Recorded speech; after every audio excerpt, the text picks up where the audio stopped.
What news outlet are you with? EWTN, Global Catholic Network. Very good. So what should we expect in here today? So what we expect every day. It's supposed to start at 12:30. It'll start 12:45, maybe 1. Josh will come out and he'll give the first question to the Associated Press. The Associated Press always gets to ask 2 or 3 questions. It's tradition in the briefing room, and then he skips around from person to person and tries to tell us things that we don't think are true. And you push back and fight back a little bit? I can say, but what about this? Right. What about that? And this person says this on Capitol Hill. What is your response to that? And his favorite catchphrase is degrade and destroy ISIL. We are committed to degrading and destroying ISIL. How many times have I hate that as a journalist? You know, and I think this is why for so many people Donald Trump has been refreshing, because he's not speaking in these memorized catchphrases. Well, that's an interesting point. Although I don't know if I'd quite agree with that. Make America great again, make America great again, make it great. I mean, he just has them in a different way, right? I mean, I think that he says things that are repetitive, and that's what this press secretary does, and that's what any good PR person does. It says stay on message. Right. Exactly right. Exactly right. Well, I'll be looking for you in there. Oh, okay. And you I just had lunch Rex? with him. Yeah, Rex. Oh, he's great. Great guy. Great guy. He is a great guy. I have lunch with him like 4 days a week. Well, you tell him what 4 days a week. Well, 4 days a week. Yeah, he's a good man. He's doing a good job. Yeah, he is. Very good. Oh, yeah? I do. Anything else? No. Yeah. Yeah, you're going to eat so well. I know. We won't do a Kasich. When you eat, don't have the camera. We'll do the opposite.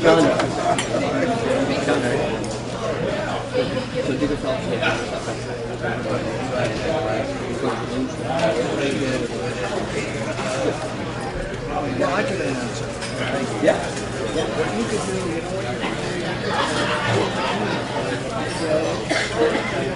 What you could do, let's get this.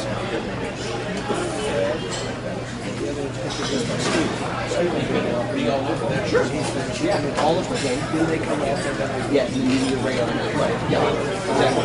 Yeah. Just come up and announce it. Yeah. Coach Speedy. Okay. Well, I will. We'll get all that. Steven. Yeah. Okay, fellas.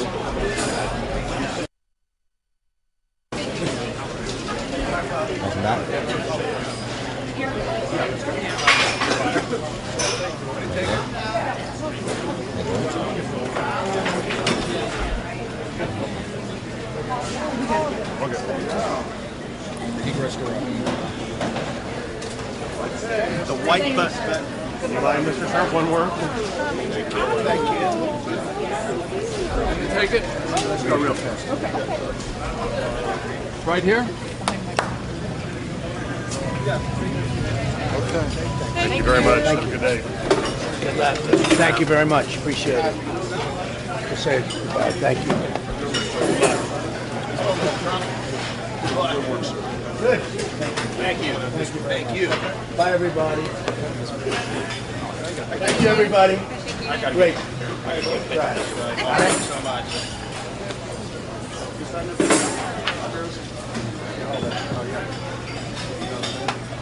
Any plan on your running mate? Thinking Carson or anybody? Thinking you have Carson make a good pair. Self-made. Awesome idea. Yeah, no. We're heading over here to that door over there. Thank you. What are you gonna? Are you gonna eat all that? Never get it all. Thank you so much. Good luck. Look, my mother will love the picture. Mom's not happy. Nobody's happy. All right. Thank you very much. Sorry. No, it's Steve. Yes, already going. Stay back. Thank you. Really nice. Thank you, everybody. Good luck to you. Thank you. Thank you. Thank you, Mr. Trump.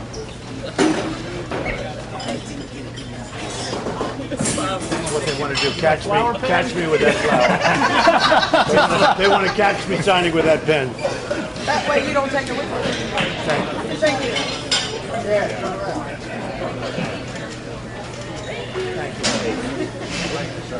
Thank you, Mr. Trump. Thank you. Good. I like that. Thank you. Thank you very much. Thank you, everybody. Thanks, John. See you later. Bye, everybody. Where's the car? Down that way, silver car. Okay, bye.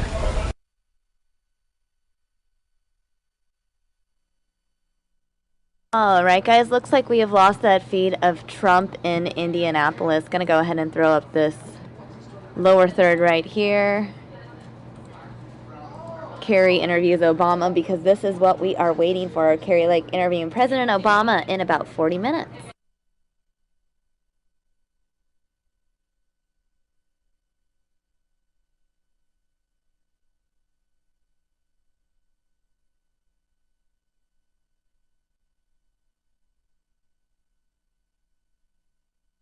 In the meantime, let's go ahead and dip into this feed, live feed of Hillary Clinton. I assume she's in Indiana because everyone's in Indiana today, given that the primary is tomorrow. Look at the whole package about how we, make it possible to afford to go to college. And the plan I have is for debt-free tuition. In other words, you wouldn't have to borrow a dime to go to college. So that's what I am pushing. Now, if you could afford it, like my husband and me or Donald Trump, we would pay. We would have to pay. I'm not going to pay for us or him to send his kids to college. This is for middle-class, working, and poor families. So. Secretary Clinton, getting back to the tuition thing, my wife, the lady in the blue dress back here, Barbara Nichols, she was able to pay off part of her. She's a retired teacher too. She was able to pay off part of that by working in depressed areas. Yes. And that yes. worked real well. Yeah, and did you know that when you got out of school that you could go do that, right? Yeah. No, but I think if we had more public service jobs that would forgive debt or discount it even more than what you could with lower interest rates, I think that's a good idea. She did yeah. in Inner Covington, Kentucky, in the city when I was in law school then. Really? And that worked well. That's great. How long did you teach? I taught in public school 4 years and a community college 32 years. Well, thank you. Thank you very much. Thank you. Can I say, I left a job last year that I truly loved after 27 years teaching elementary school. And one of the reasons was the accountability that has been placed on teachers. And not that I don't want to be held accountable for my job, but the paperwork that was required of teachers is just unrealistic. Right. It's like they've gone to the other end of the spectrum of what they're evaluating on. It's like everything that I was asked to do, I needed to document everything that I was doing in my classroom. And I was spending more time documenting what I was doing than actually having time to prepare for my students. So if anything can be done for my fellow teachers that are still there to help them, because I know a lot of teachers are looking that still have only taught 20 years or taking an early retirement and leaving jobs that they love because they feel like the joy has been taken out of the job that they love to do. I've heard that from so many teachers and retired teachers, and it breaks my heart. Here's what I think we have to do. Again, kind of goes back to the idea of partnership, and I've told a lot of teachers groups that I feel like we've gone way too far on all the accountability, on the constant testing. I know that testing is important, and it should be. And it should be used for diagnosis. So you do the test, and then the teacher says, okay, John or Jane, here's what we need to do to deal with the challenges and opportunities. I totally get that. But we've also sort of undermined the teacher's authority and respect for the teacher. And I think that sends a really bad signal to kids and to families. So I have a very different approach. I want, again, to work with teachers, to be a good partner for teachers. I think there's been too much finger pointing and scapegoating of teachers for problems that are not solvable within the classroom. Some of the problems that kids are bringing to school now, look at this opioid and heroin epidemic. Kids are coming to school with terrible problems in their home. And I don't know how a little kid concentrates and learns in school when they're worried that their mom or their dad might be gone when they get home, right? We also have an uptick in poverty, and we have a set of really complicated social, economic problems that are affecting kids. And I think it's wrong to say, okay, so this child comes into school in kindergarten after having spent the first 5 years in a difficult environment, perhaps, and the teacher is supposed to solve all the problems. It just doesn't, it makes no sense. You know, 80% of your brain is physically formed by the age of 3. So if you don't have that kind of understanding of what happens in those first 5 years of life, and you just dump it all on the school, you're not going to get the best result. And so I've said we need to do a lot more to support families, and that's particularly important during economically difficult times when families are under a lot of pressure and the stresses are great when you have to leave home to go to work, or things are just really stressful. So we need more support for families, and we need more early childhood education. And then when we get to kindergarten, first grade, we need to do a better job listening to teachers about what it is that we could give you to help you do the job you signed up to do, without draining the joy and the love out of the... I had great public school teachers. I can remember them. I can remember what they did for me, and they were pretty autonomous. They ran their classrooms as they chose, and each of their personalities was part of that. Now everybody's trying to be treated the same, and what's the point? That's not how human beings are. So I feel really strongly about this, and maybe maybe together we can work to try to get on a better path, because right now it's not making anybody happy. That's true. Right? That's true. So. Wow, you guys are great. Really. The only thing is we didn't get any Italian food. Cookie, I know. I mean, it's so hard when you're on the road like I am. I've been looking at that cookie for an hour. I'm on the road also. I've been looking at it.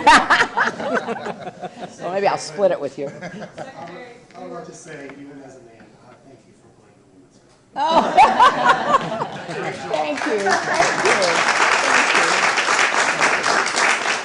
Well, I want to join Allison in thanking you here at the restaurant for opening up for us, and also for what you've done being here. And I know you've given discounts to AK Steel workers and others to try to get through this period. So thank you. And it looks really, what was in here before? You did a great job. That's right. When I came here in '96, this was the ticket center for the event. Is that right? It was. Wow, I love that. Oh my God. Yeah, this is good. This is good. But this really is nice. Nice work. Yeah. So I wish you continued success in every way too. Do you want to get some pictures? I know we got some people. Can you get a picture of everybody, Barb, or how do you do this?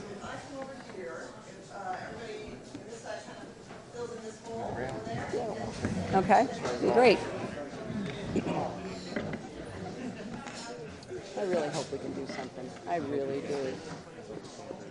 It means a lot to these people here.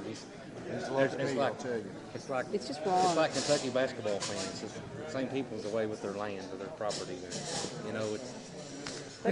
They should be. Yeah. Right? I mean, like he said, he cut the trees down on his property and built his own house. Built his own house. Yeah. How big is it? It's a 2,600 square feet log home. Whoa. I built it from the logs on the property. I cut the tree down. I sawed it. How long did that take you? 3.5 years. That is great. Did you have your own design?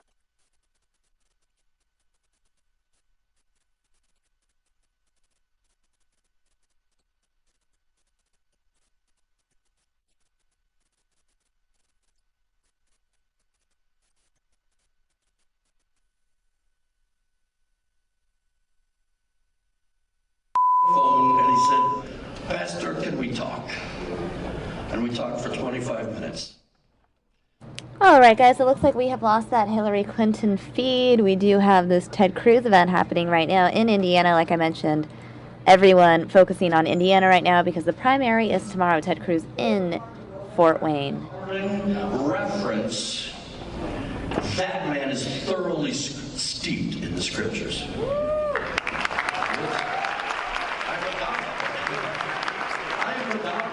I would begin to say a scripture, and he would say the reference. And I'd say, oh yeah, that's a brother right there. He knows the word. And as we began to talk, he shared with me something that he shared with some of you. And he said, in God's design, authority flows from God to God's people. And then God's people give that authority to government. And he said what happened was in the Old Testament, people decided they wanted a king. They wanted someone that looked big and looked strong and looked powerful. And so they said, we want a king, we want a king. And so what happened, you know the story in Israel. They clamored for a king and they reversed it. So authority began to flow from God to a king, to the government, and then to the people. And Raphael said, so many of our problems have come because that reversal. Authority was supposed to go from God to the people to the government. And that's the way our government was founded. Would you agree with that? And what's happened is it's been reversed. And now it goes from God to the government, and they decide how much authority we have. And I do not believe that is pleasing to God. And I don't believe it's the way that America should go in the future. And so I would like to see someone in the White House. I would like to see someone in the White House who knows the Word of God and is committed to the Word of God and who says, you know what, authority does flow from God. When Raphael called, I said to him, the one thing I really want to know is this: will Senator Cruz in the White House humble himself before God and frequently say, I don't know what to do, but my eyes are on you? And he said to me, that's how we've lived our lives. And he will do that. And I believed him. I believe him. The last thing I want to say before I wrap up my remarks is this. We in the faith community have prayed for 20 years that some people would be sent to Washington who could not be compromised. Have we prayed that? Because how many of us have been disappointed because so many times we put someone into office in Washington and then we go, they wilted. You know what I'm saying? So we prayed for someone that would not compromise. I never prayed for Senator Ted Cruz because I'm not in that state. I didn't even know who he was. But I noticed that when he went to Washington, guess what? He would not, what? Compromise. He stopped the government. Remember? Remember? He stopped it.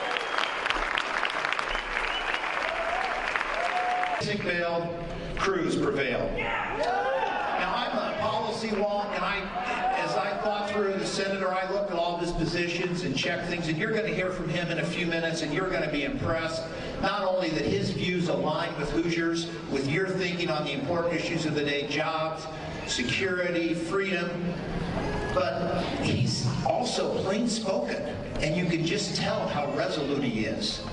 So as I look through those policy issues, as important as that is to me, I realize there's something else about this gentleman that's very, very impressive. He is quite accomplished.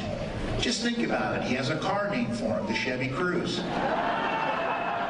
He has a missile named for him, the Cruise missile. Just about every car and truck on the road today has cruise control. And there's a whole type of vacation called a cruise named after him. It's amazing. Very, very accomplished. One of his Harvard professors, law professors, said he was the best student he ever had, and that was one of the most liberal professors there. So he's very, very, very accomplished. And as you hear him talk about the issues in a minute, you're going to find out that he will not only support the Constitution, he will support the First Amendment and our religious liberties. He will support the Second Amendment and our right to bear arms. And you can go down the list. He supports the Third and the Fourth. But maybe the most important one, given where we are today, he will support and fight for the 10th Amendment, which says the states and the people are co-sovereigns with the federal government.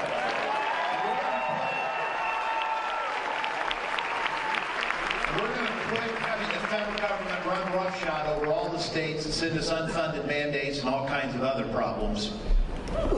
So Indiana, we need to do this. America needs us. This is our hour. This is cruise country. And tomorrow, when the results come in, we want to be able to tune in and listen to them as they say, Trump failed, Kasich failed, and Cruz prevailed. Thank you for coming out and supporting us.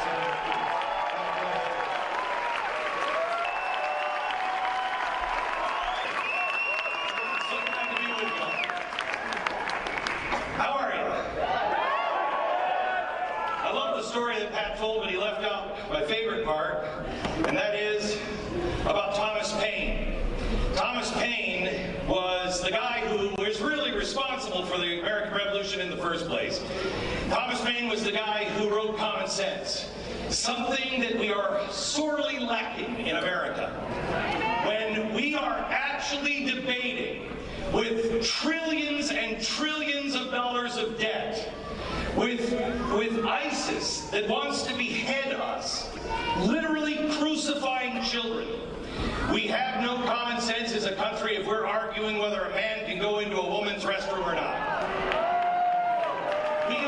We are a country hell-bent on suicide, if that's our national priority. He wrote Common Sense, and it was 1776. It was so popular that 90% of every home, 90% of all the homes in America had at least one copy of Common Sense. Everyone read it. And his case was, look guys, it ain't that hard. It's really not that hard. You know that the things that are happening today are wrong. You know that the king has too much power. You know that man was born to be free.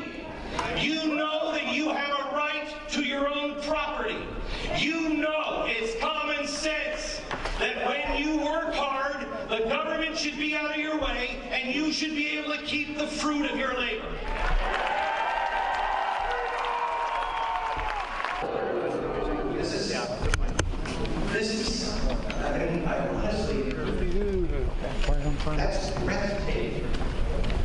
We're looking at the live feed of that rally. Let's go ahead and listen in on this press conference. 207. Your bit rate's a little but aside from that, like lighting and stuff is okay. It's kind of hard to tell because it's. I mean, we're talking about hundreds of millions of dollars. And I think you can say a lot and learn a lot about a candidate based on how they raise the money that they need to run a winning campaign. When we began the campaign, we had to make a decision. And the decision was, do we do what every other campaign does, and that is start a super PAC and beg Wall Street and corporate America. I see the thumbs going down. You're right. Well, that's the decision that we reached. We said, look, we don't represent Wall Street. We don't represent the 1%. We don't represent the billionaire class. We're going to do it without their money.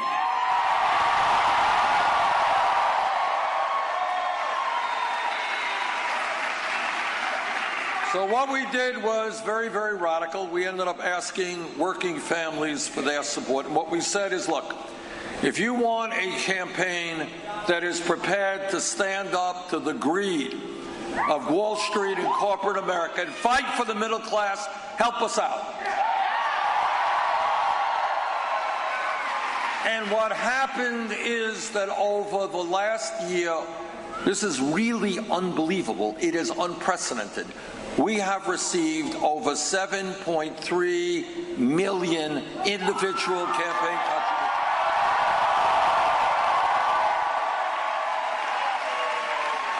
Unbelievable. Anybody here know what the average contribution is? I love that. I love that. And what that means, and I want all of you to appreciate what it means that we are showing the world that you can run a strong and winning campaign without being dependent on the big money interests who are destroying this.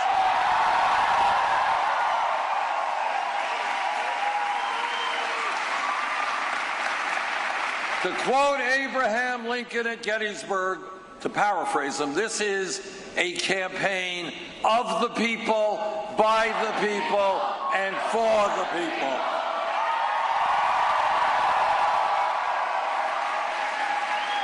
Now, that is the way that we are running our campaign. Secretary Clinton has chosen another path. She has a number of super PACs and a rather complicated fundraising mechanism, and she has raised in the last reporting period for her major super PAC $25 million from special interest, including $15 million from Wall Street alone. As many of you know, she has also given a number of speeches behind closed doors to Wall Street at $225,000 a clip. Not a bad day's work. And I think that if you give a speech for $225,000, it must be a brilliant speech. It must be a speech that is so valuable the rest of the world should be able to enjoy it. So I think she should release the transcripts.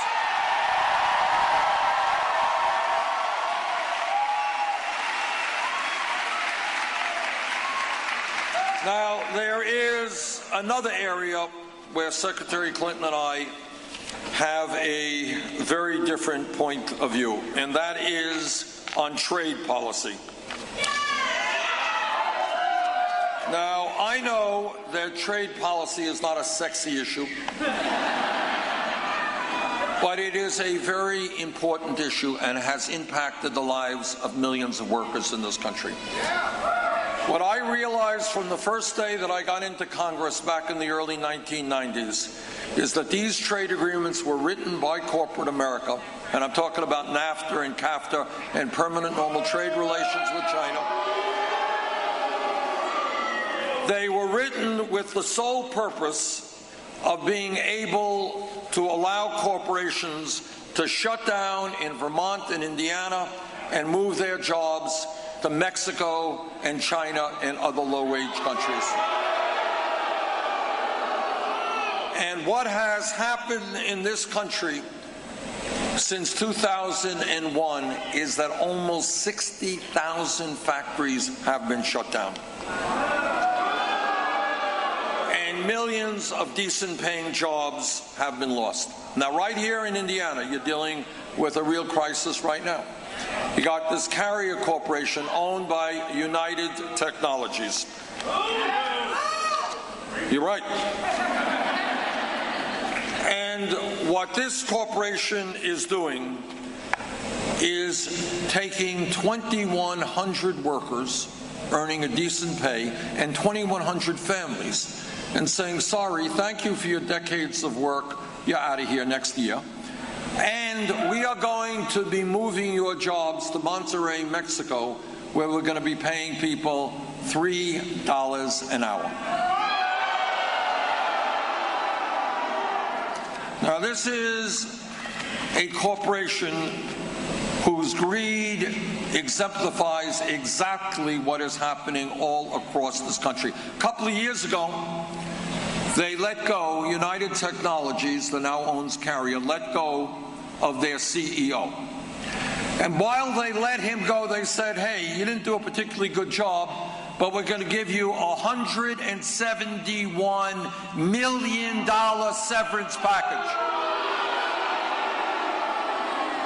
$171 million severance package. They're paying the person who's CEO now something like $14 million a year. They're making billions of dollars a year in profit.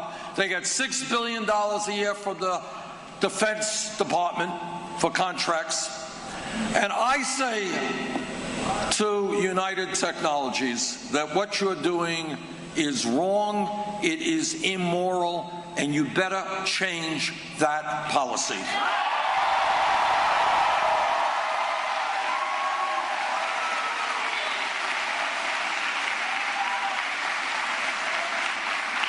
If a company like United Technologies wants to receive defense contracts paid for by the taxpayers of this country, they better start treating their workers with respect.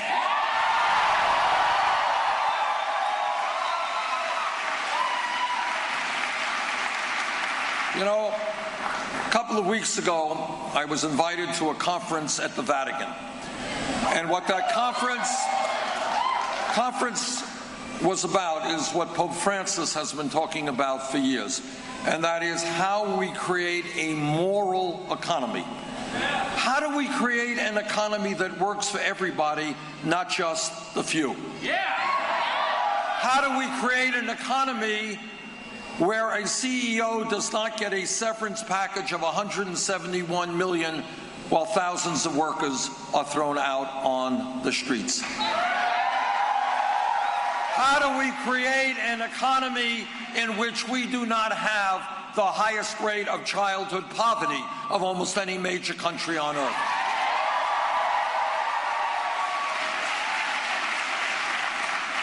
Now, in terms of trade policies, as I said, I have opposed every one of these disastrous trade policies. Secretary Clinton has supported virtually every one of them. So when I hear her talking about her concerns for manufacturing in America, well, if you're concerned about manufacturing, don't support trade policies that have cost us millions of dollars.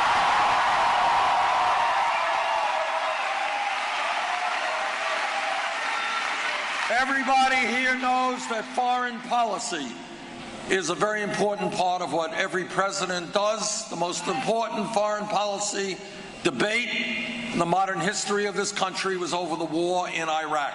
I heard and listened carefully to what Bush and Cheney and all the rest had to say in 2002. I voted against the war in Iraq.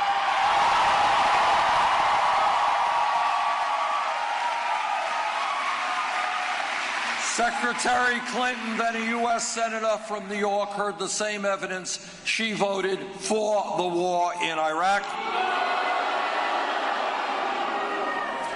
Right now, there are millions of our people working for $8, $9, $10 an hour all over this country. You can't make it on $8, $9, $10 an hour. Secretary Clinton wants to raise the minimum wage to $12 an hour. That's a start. Doesn't go far enough. We need a $15 an hour minimum wage.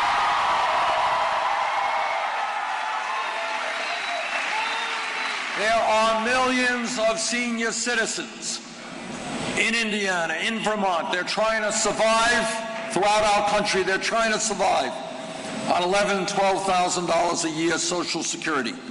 You do the arithmetic. Seniors and disabled vets cannot make it on $11,000, $12,000 a year.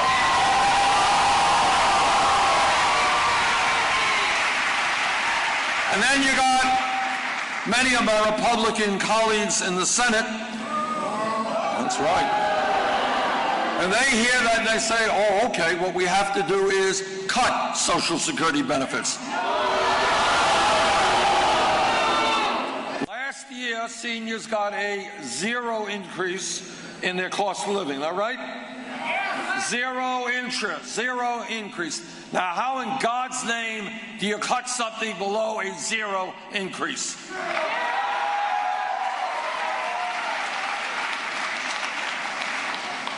I am running for President of the United States.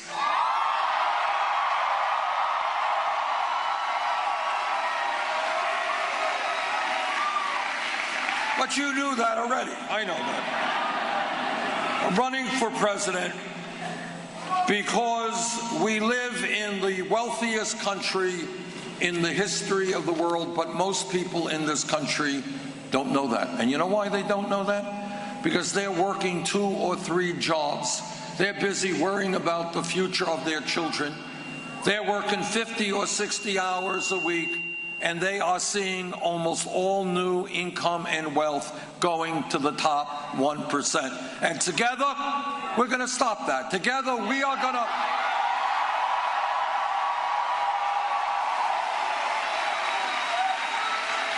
Together, we are going to create an economy that works for all of us, not just the 1%. Today, that we are going to create an economy which is based on morality, not on greed.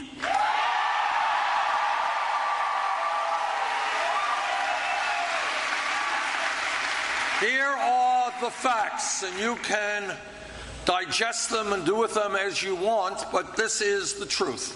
Here in the United States of America today, the top 1/10 of 1% now owns almost as much wealth as the bottom 90%. Here in America today, the wealthiest 20 people own more wealth than the bottom half of America, 150 million people. Here in America, one family, the Walton family, owns Walmart. One family is worth $149 billion. More wealth than the bottom 40% of the American people, one family. And here's what a rigged economy is about. You got a family worth $149 billion, but they are paying their workers at Walmart wages that are so low that many of these employees are forced to go on food stamps and Medicaid. And you know who's paying for those food stamps and Medicaid? You are. In fact, taxpayers are contributing about $3 billion a year for Walmart employees. You know, you hear a lot of Republicans talking about welfare fraud. They're concerned about people ripping off the welfare system. The major welfare recipient in this country is the wealthiest family in this country, the Walton family.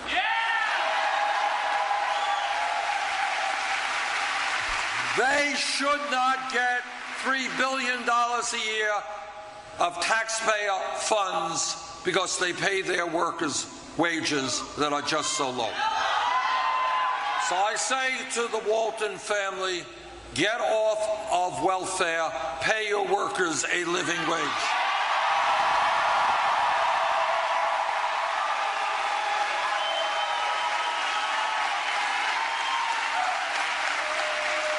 But it is not just a grotesque level of wealth inequality, it is income inequality as well. What this campaign is about is asking the American people to think outside of the box, to ask questions that you don't see asked very often in the media. Question: how does it happen that despite the huge increase in technology, that we have seen in the last 40 years, why is it that 40, 50 years ago, one breadwinner in a family could earn enough money to take care of the whole family, while today you need mom and dad and the kids out working crazy hours? Why does that happen? Well, that's good. Greed is the answer. Why is it that today our people work the longest hours of any people in the industrialized world? Japanese are very hard workers. We work longer hours than do the Japanese. And yet after mom's working, dad's working, the kids are working, guess what? 58% of all new income generated today goes to the top 1%. Here in Indiana, and this is typical for America, just here in Indiana, since 2007, real median income has gone down by more than $4,700. You know why people are angry? That's why they are angry. Here in Indiana, over 330,000 children are living in poverty, 21% of all kids in this state. Here in Indiana, and again, this is not just Indiana, same story all over America, some 16,000 public school students were homeless during the 2012 school year. brothers and sisters, we can do a lot better than that.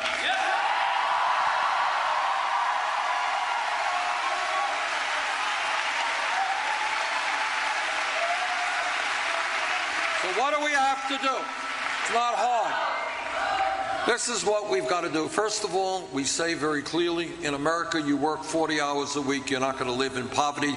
We're going to raise the minimum wage $15 an hour. Number two, the women of this country are tired of working for 79 cents on the dollar.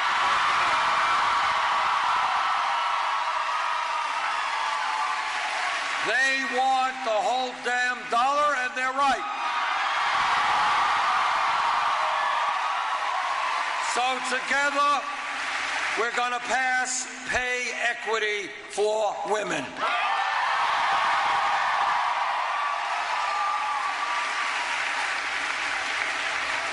I was in Flint, Michigan a few months ago, and I saw something that I did not believe to be possible here in the United States of America. Children being poisoned by lead in the water and a collapsing water system.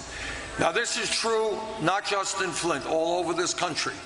We have hundreds of communities with inadequate water systems, inadequate wastewater plants. Our roads, our bridges are in disrepair.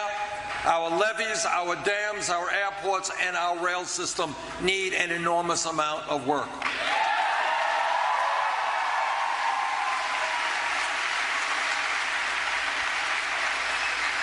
We can create 13 million good-paying jobs rebuilding the crumbling infrastructure in the United States.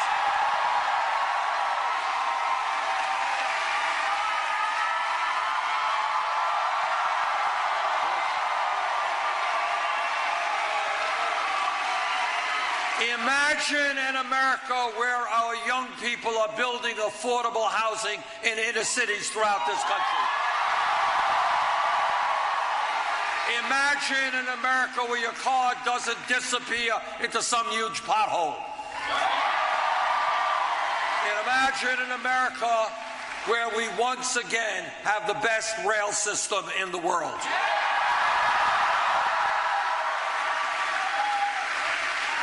And when we talk about creating an economy that works for working people, we also have to address the international embarrassment of being the only major country on earth not to provide paid family and medical leave.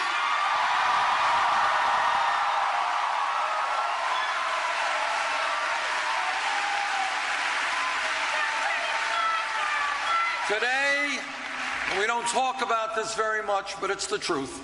Today in Indiana, today in Vermont, today in every state in this country, women are giving birth. And if that woman is low income, is working class, there is a strong likelihood that she will be forced to separate herself from her baby in 2 weeks, in 3 weeks, and go back to work in order to bring in the income. That is not what this country should be about. Moms and dads should have the right to stay home with their newborn babies.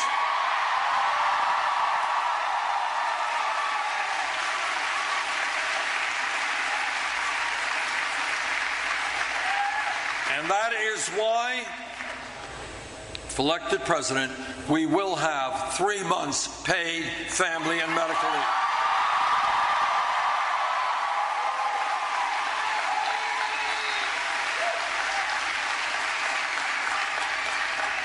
Campaign, again, is thinking outside of the status quo, not just accepting the options that the establishment gives to you. Everybody here knows that in a highly competitive global economy, we need the best educated workforce in the world.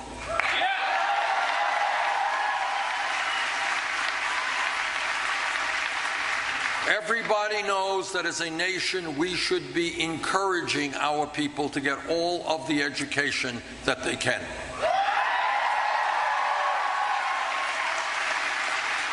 But today, young people are asking me all over America, they're saying, you know, Bernie, We did what our parents said. We did what our teachers said. We went out. We got a great education.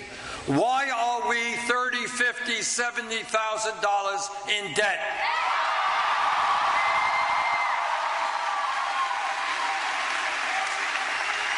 And there is no answer I can give other than to say, that's nuts. Yeah. And then you got hundreds of thousands of bright young people today who can't go to college because their families lack the funds. You know, 50 years ago, in Vermont and Indiana, if you had a high school degree, you were doing pretty well.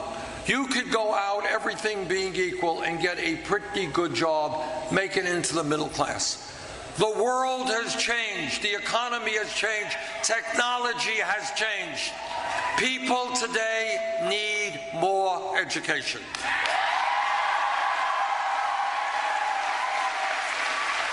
For a long time in our nation's history, the idea of public education being first grade through 12th grade was a noble idea. It was a great idea. But the world has changed. And when we talk about public education today, we have got to be talking about making public colleges and universities tuition free.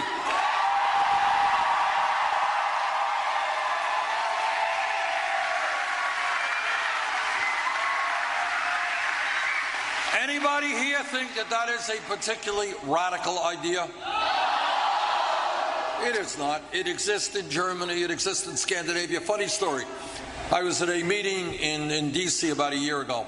And I was talking to a group of people, and I said, well, you know, in Scandinavia, college is free. And some guy jumps up and says, no, Senator, you're wrong. It's not from Finland. It's not free. They actually pay us to go to college. Okay. So I was wrong. But what those countries understand is that for the long-term benefit of their nations, investing in their young people and their education is the smart thing to do.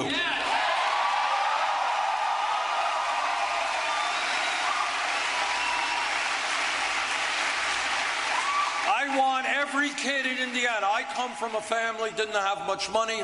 My parents didn't go to college. And I want kids in Indiana and Fort Wayne and all over this state and all over this country. You got kids in the 4th grade, their parents never went to college. The idea of them going to college is about as realistic in their own minds as them going to the moon. It is not within their purview. They don't consider it. And those are the kids who drop out of school. I want every kid in Indiana, every child in America to understand that if he or she takes their schoolwork seriously, does well, that kid will be able to get a college education regardless of the income of their family.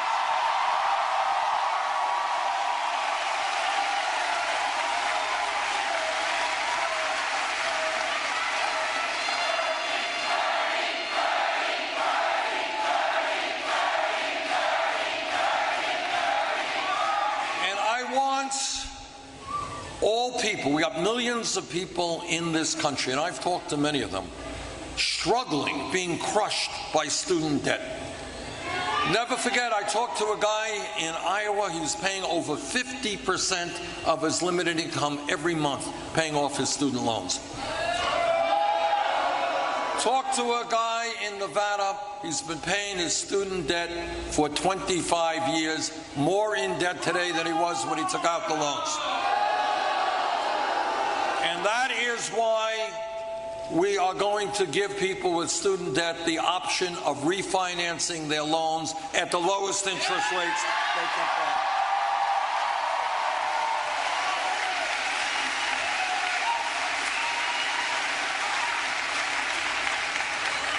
I'm running for president because we have a global crisis in terms of climate change.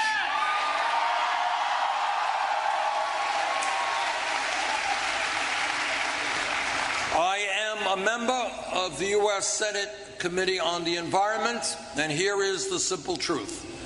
The truth is that climate change is real. It is caused by human activity, and it is already causing devastating problems in our country and around the world. And what the scientists tell us is if we do not get our act together in the very near future, the problems that we face today will get much worse in terms of more drought, floods, extreme weather, disturbances, rising sea levels, acidification of the oceans, and international conflict as people fight over limited natural resources.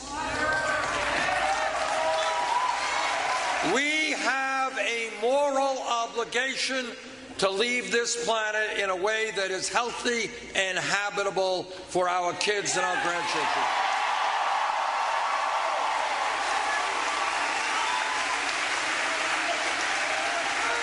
And together, yes, we are going to take on the fossil fuel industry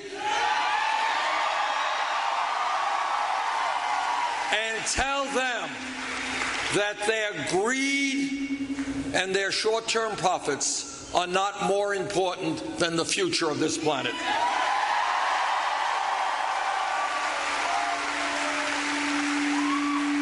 This campaign is listening to the Latino community. And they are telling me there are 11 million undocumented people in this country. Many of them today, as we speak, are being exploited on the job because if you have no legal protection, your employer can do anything he wants to you. We need comprehensive immigration reform and a path toward citizenship.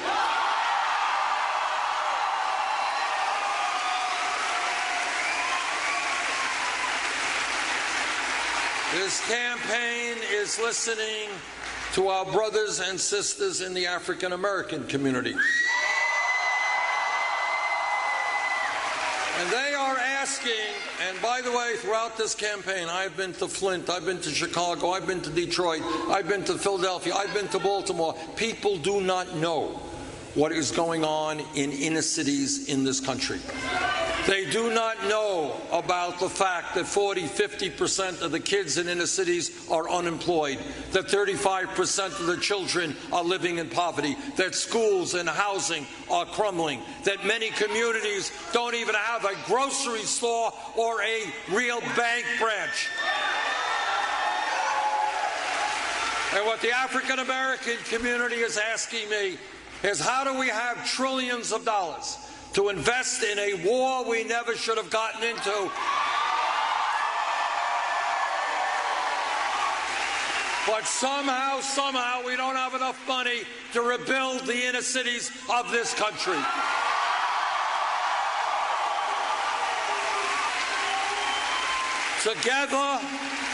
Together, we are going to change our national priorities. We're not going to spend money on wars we never should have gotten into. We're not going to give tax breaks to billionaires. We are going to create millions of jobs, rebuilding our inner cities, creating the affordable housing that our people desperately need.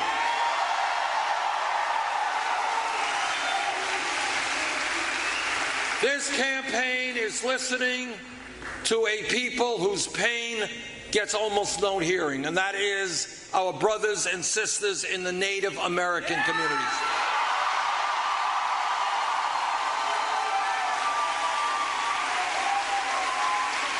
All of you know that the first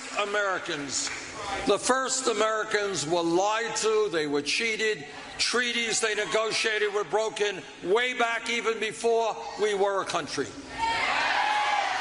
And all of you know that we owe the Native American people a debt that we can never repay.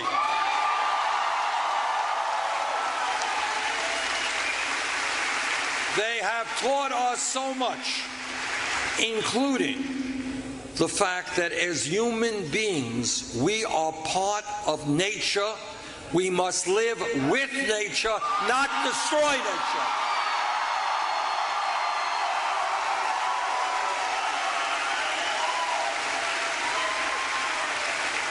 And what they have told us, and they are absolutely right, is if we continue destroying nature, we are essentially destroying the human species.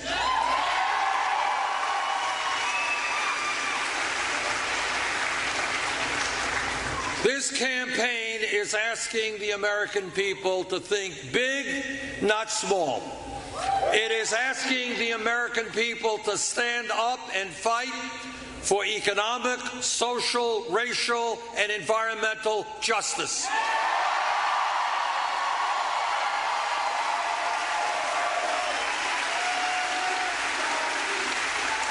There is one country in the industrialized world that does not guarantee health care to all people as a right. You are living in that country. Today, 29 million people have no health insurance. Many of you are underinsured with high deductibles and co-payments. And all of us are getting ripped off by the greed of the drug companies who charge us the highest prices in the world.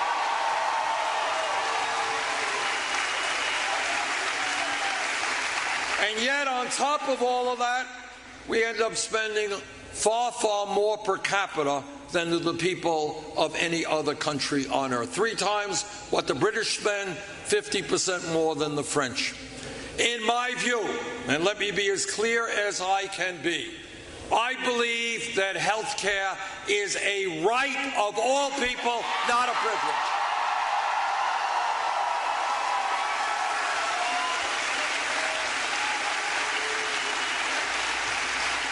And I believe the U.S. should join the rest of the industrialized world, pass a Medicare for all health care program.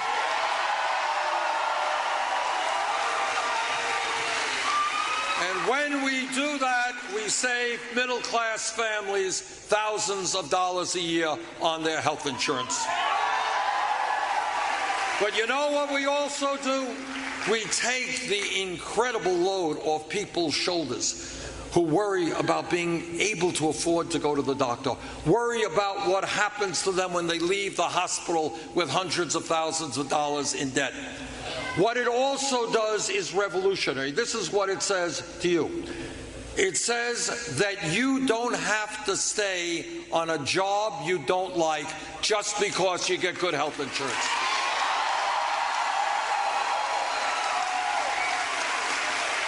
It says that you will have the freedom to start your own business, to do what you want with your life.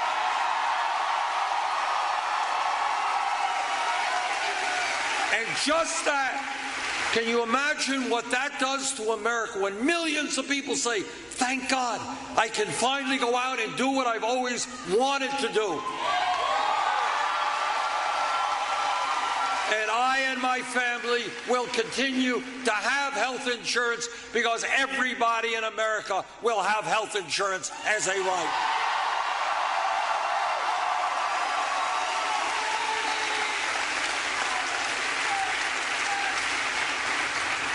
Everybody here knows that the most important lesson that we can learn from American history is that real change never takes place from the top on down. It always occurs from the bottom on up.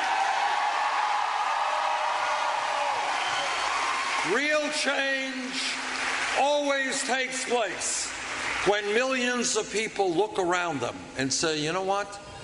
The status quo is wrong. It's inhumane. It's unfair. And we are going to change that.